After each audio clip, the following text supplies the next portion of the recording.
Hello, hi guys.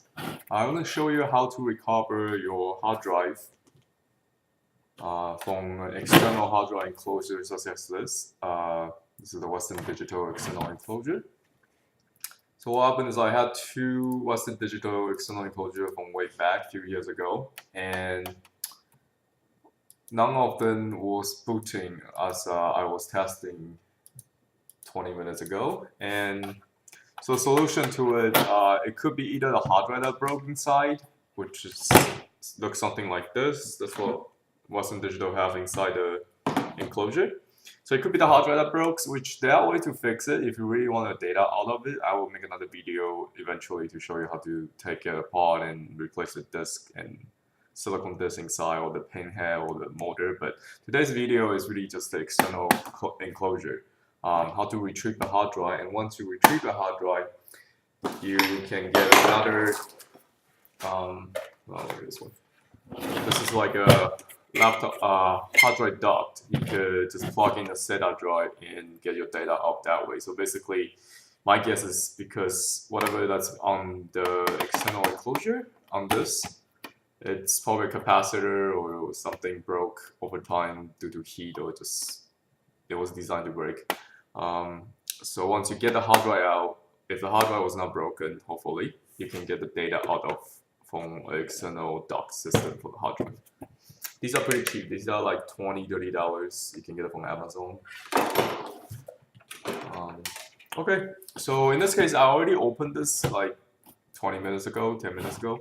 So I know this one works, the hard drive inside works, and the plug-in and the system on this external enclosure from Western Digital, basically the external hard drive enclosure doesn't work. I think that's a problem, otherwise it wouldn't boot it on its own. Wouldn't need me to somehow get the hard drive out of the way. Okay, so this video is basically showing you how to get it out, how to get the hard drive out. These are the screw that belongs in here. I didn't put it back because I figured I'm gonna take it apart anyway. So to start this, it's very simple. There's actually no glue on this model. You just need any credit card. This is a gift card, used gift card. So what you do is so you just pick up the corner, and usually in the middle is best, and just pry it up. Since there's no glue, everything is in a click mechanism. So you just need to get it to click, and do that on all four sides. Got that? So there's a click, and just be patient. If you intend to put it back, then you need to be more gentle. Without actually damaging the plastic. Like, it's not the worst thing if you damage the plastic, but alright, so you just pry it up, and you do that on both sides. It's harder to do this while it's being recorded. There we go. You'll find a weak spot. Get the credit card in.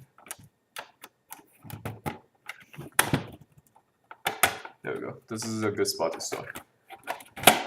And let's pry it up.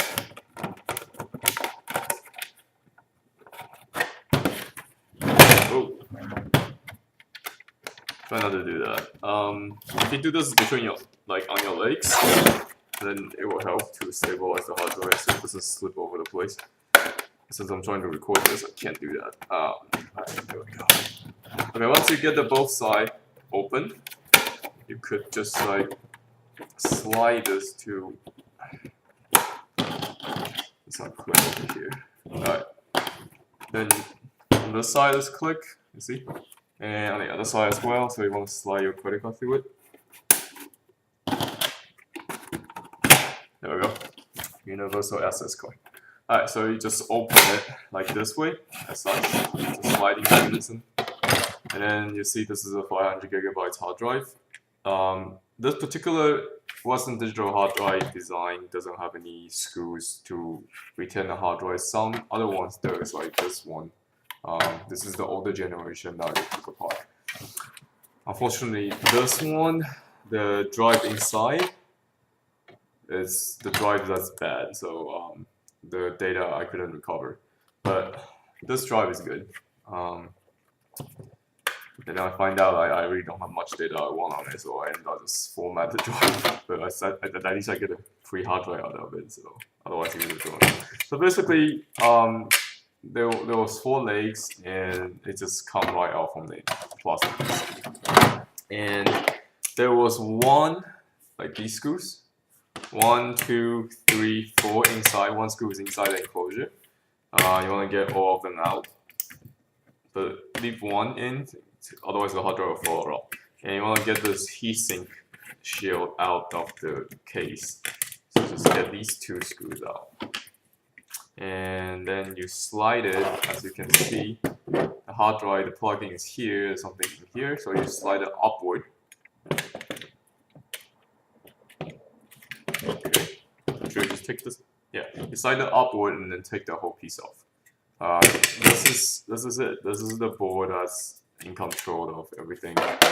And this is the part that's broken. I'm guessing it's probably one of the capacitors that's bad, because everything else is surface mount. Unless it's I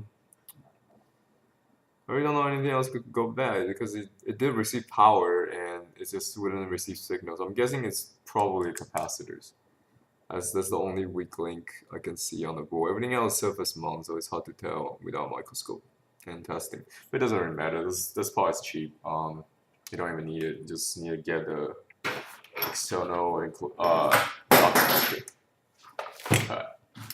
hard drive is what we want, right? So do this out. Do soldering practice with it, and then you take all the screws out. Remember I told you there was one screw that was hiding here. I don't know. Most manufacturers like to design their drive that way. They make it very hard to take apart. There's always one screw hiding. But the general concept is pretty much the same. Take all the screws out. Any screw you can see, take it out. If you can't move any certain part, it just means that there was a screw hiding sometime under plastic. In this case, it's on the heatsink, and it's under a metal shield and the board, so it's just hiding somewhere. After that, you can take anything. So it's basically simple concept. Take all the screw out. Okay, so this is the hard drive. That's it.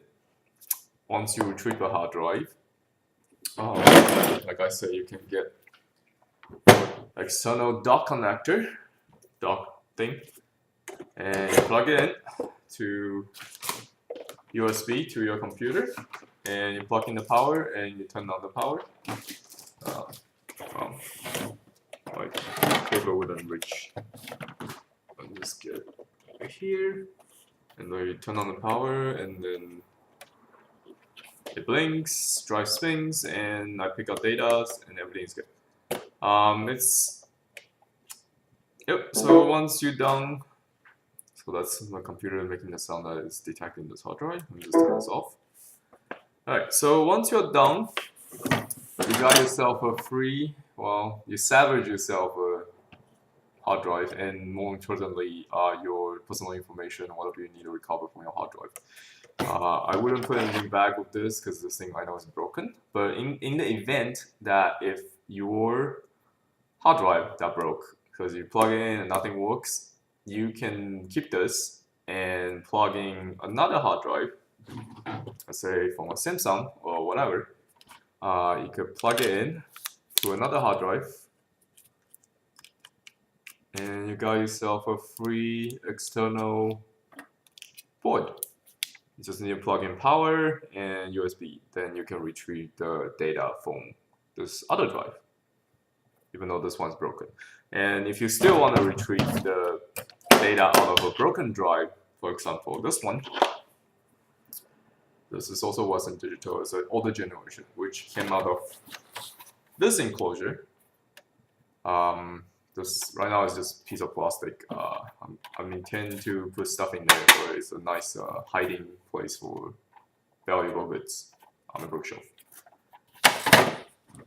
Well, actually, I probably shouldn't put my stuff inside a hard drive. That's also a good idea. You know, you can open this and then hollow it out and put money inside and close it. That's a good place to hide your money. But anyway, so yeah, so in this case, the drive is bad. It makes the clicking noise. So the board that's inside this external enclosure is good. I could keep that and use it on my other hard drives. However, this hard drive, if I really want to get the information now, what I could do is I could buy an exact same replica of the hard drive and then very carefully change. I'm guessing the pin is probably broken in this one because it's making the clicking noise.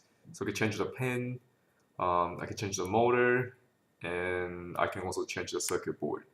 At least it's either one of those that's broken. So it's just the data disk, it's usually still good, always. But it just, alright, I'll make another video of that, but more on that later.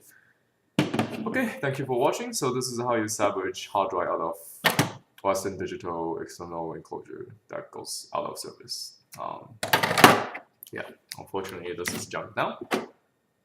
If you want to see what's on the board, this is actually a newer design. The older design that came out of the other enclosure looks like this. As you can see, the board, I didn't even bother to take it out. It's inside here, and it looks with older parts like bigger and has older parts. It has a auxiliary board, and the older generation has a funny IDE cable for power, and it's very unusual to have a IDE power cable and SATA data connector. So this hard drive, which is the bad one, the drive is bad.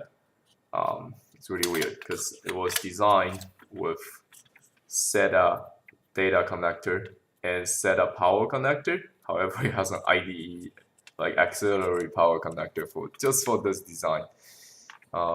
I guess this hard drive came out at around the same time when they was doing the switch between IDE and SATA, and Western Digital already made this board, so they figured they could just make a hard drive that can be powered by. I don't know what the story was, but that's what I'm imagining. Because I bought this like a long time ago, in probably 2005, like when SATA cable first came out. Okay, and that's it. I got my hard drive. I'm happy. I have an extra 500 gigabytes hard drive and got some of the file I want from it.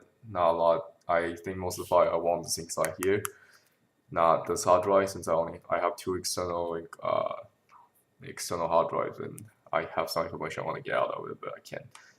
It's inside here now, and I need to magically recover the data from this. Okay.